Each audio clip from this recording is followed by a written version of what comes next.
And I'm looking in the sky, and that's the constellation Orion in the middle of the sky. You can see the belt of Orion, and even the the M42, which is a sword of Orion. And I'm using the Meade ETX 90 on the polar aligned telescope tabletop mount, using the Rigel QuikFinder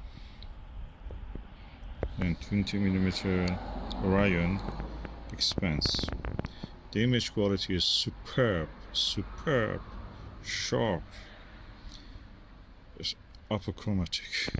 This is achromatic.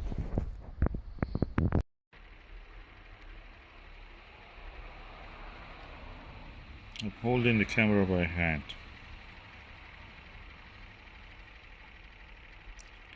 And as far as I can see, the clock drive of the telescope is actually keeping the moon in the field of view. Part of the vibrations you see is because of the table, and part of it is my hand. It's a picnic table. And visually, even the image is sharper than this even.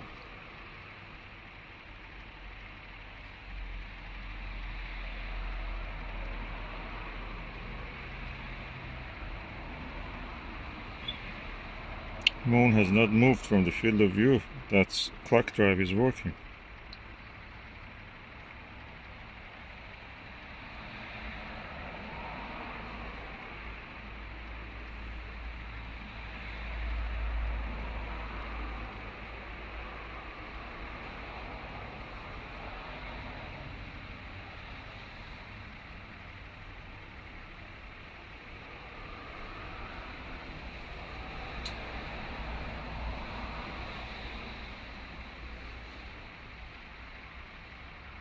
Hallelujah, it's really good. One of our viewers have asked if I see any blackouts when I'm using the Morpheus. This is a 14mm Morpheus, and I don't see any blackout with this. He had the blackout with the 9mm eyepiece. I don't have the 9mm, I have 14 and I have 6.5. I will do test with both of them.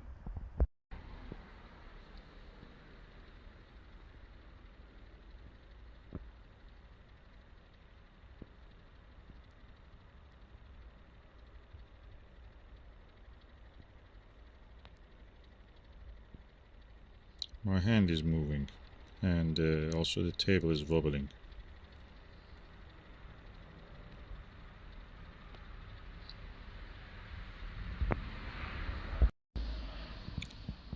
And I'm using 6.5mm Morpheus also, no blackout. Although this magnification with this Maksutov 13.4, I think it is quite high magnification. And I'm not enjoying this magnification this much. So, and this is the field of view. Vibration is my hand and the table wobbling.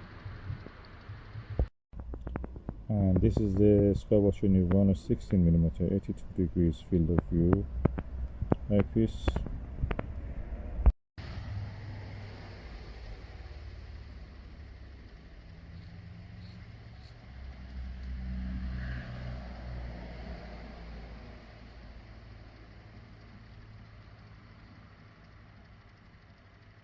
Again, the vibration and shaking is because of the table and my hand.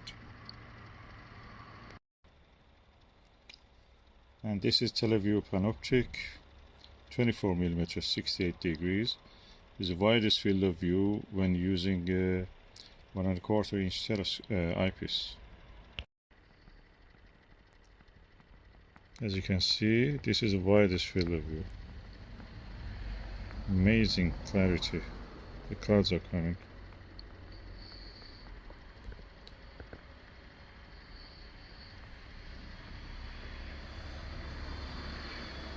And the clock drive is actually working, keeping the moon in the field of view.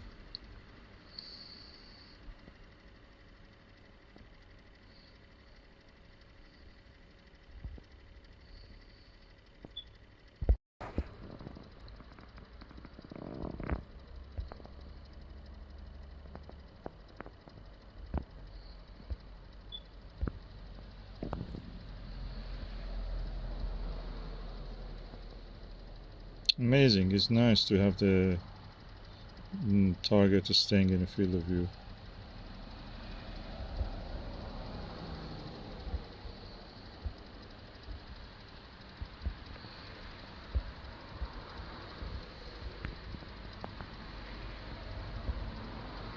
You can see suddenly, clock drive suddenly moves it in a tick. So it brings it back to the field of view. That shows my polar alignment, roughly, is actually adequate.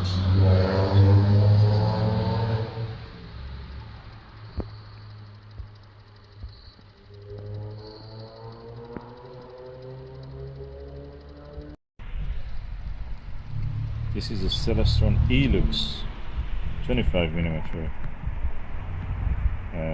Super Plössl eyepiece, and the image quality is really good. I will show you now the image.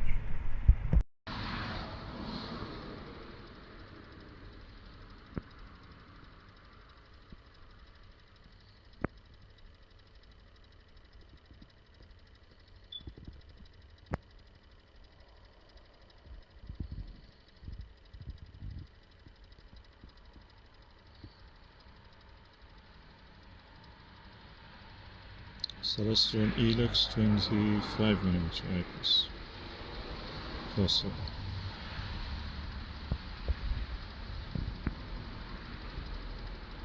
Tapped for the focus, and now you see the brightness is adjusted.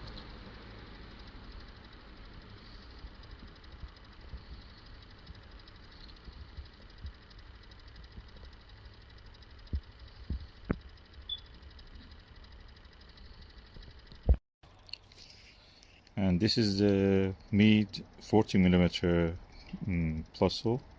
Amazing eyepiece, very low magnification, perfect for this telescope. Let's just see how the image looks through this one.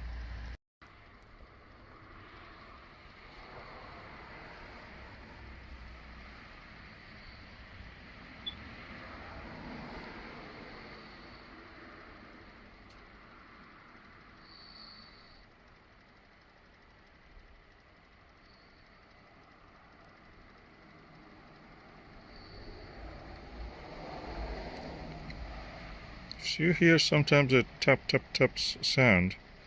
I'm taking photographs. Also the sound of as if plastic is or rubber is being stretched or pressed. That's the rubber guard of this iPhone. Of this telephone mobile camera.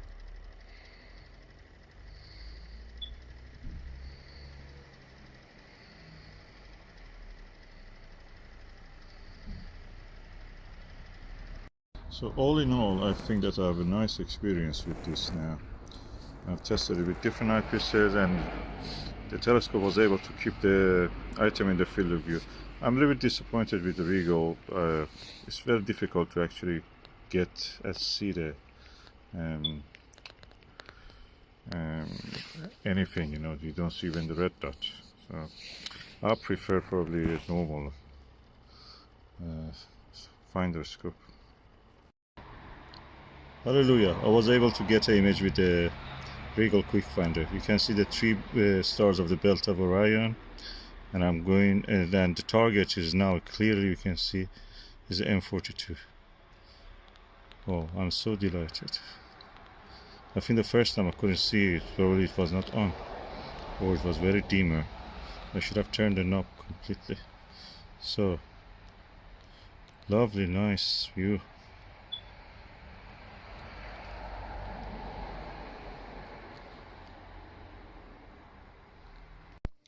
Okay, for these pictures, I had to hold the camera against the eyepiece. I was very tired. I didn't do a really good job on this, but that's the result so far.